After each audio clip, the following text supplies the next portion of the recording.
wafdigan ay horkacayaan agaasimaha guud ee wasaaradda caafimaadka xukuumadda federaalka Soomaaliya Dr. Guuleed Cabdijaliil Sheekh Cali iyo Senator Axmed Maxamed Cali Afcadi isla markaana ay qayb ka ahaayeen taliyaha guutada afraad qaybta 27aad ee ciidanka dhulka xoogga dalka Soomaaliyeed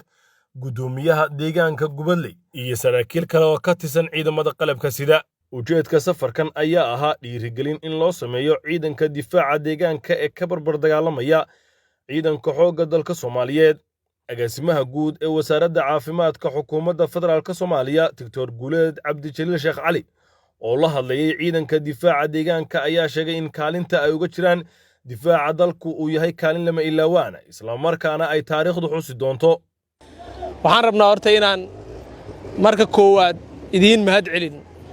oo idin dhahno waa mahadsantiin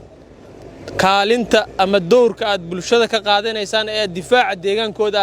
waa kaalin taariikhdu xusi doonto lama ilaawaan ah jiilalka dambane u noqon doonto wax taariikhda markii looga sheekeeyo aayaan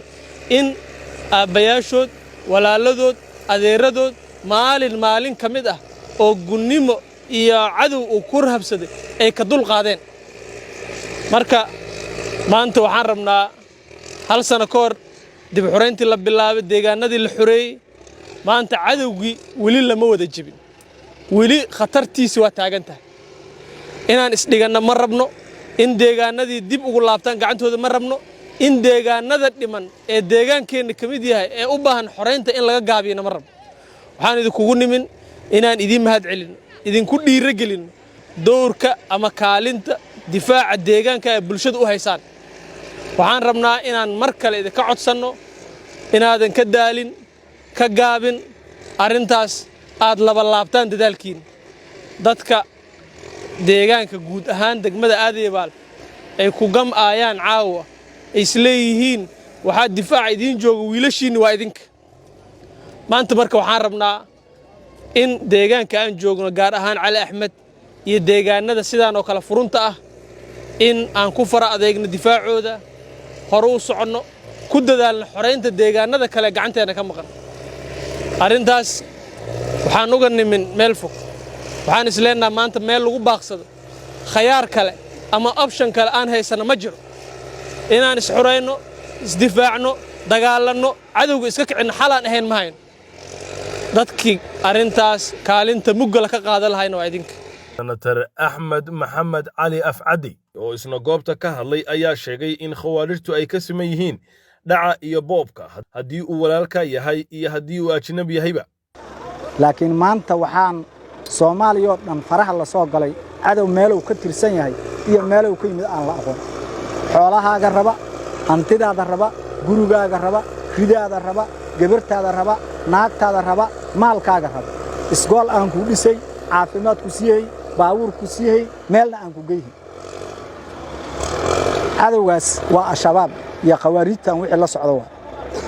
hadduu walaalka yahay iyo hadduu ajnabi yahana isku mid waa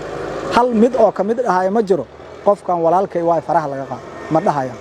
ig walay u wada siman yihiin inay ku dhacaan xoolahaaga cunaan waxna aysan ku siin weligeed lama sheegin dadka deegaanadan ku nool oo gunnimo ku noolada lama sheegin weligeed mana dhicayso mana dhici jirin waxaan idinka codsanaa maanta sida uu agaasimuhu u sheegay dhulkan wuxuu ka mid yahay dhulka aad ku nooshiin waa dhulka aad ku tilmaamantihiin waa dhulka aad sharafta iyo karaamada aad ku leedihiin waa dhulka oo ka dhashay madaxweynayaasha Soomaaliya dadka ugu badan waxaana difaaca dad naga horreeyay ee dhulku meesha iskaagama la oo nabadow yahay inta la dhaxlay iskama seexanina dad naga mid ah u soo dhintay oo ku baaba'ay oo odayaala oo hantidoodii xoolahooda ku waayay waxaan idinka codsanaa dhalinyaro maanta waxay taagan tahay lab inaad dullinimo ku noolaato oo cadawga inta foorarsato wuxuu raba ka samaysto iyo inaad iska dhiso ugu dambeyn agaasimaha guud ee wasaaradda caafimaadka xukuumadda federaalka Soomaaliya Dr. Guuleed Cabdijaliil Sheekh Cali ayaa ku wareejiyay ciidanka difaaca deegaanka deeq xoolo noola isla markaana waxa uu halkaasi ka ballan qaaday in hiil iyo hooba uu la garab taagan yahay ciidanka difaaca deegaanka Shilaawa Cabdullaahi Cabdiraxmaan warbaahinta ciidamada qalabka sida ee Soomaaliyeed deegaanka Cali Axmed gobolka Shabeellaha Dhexe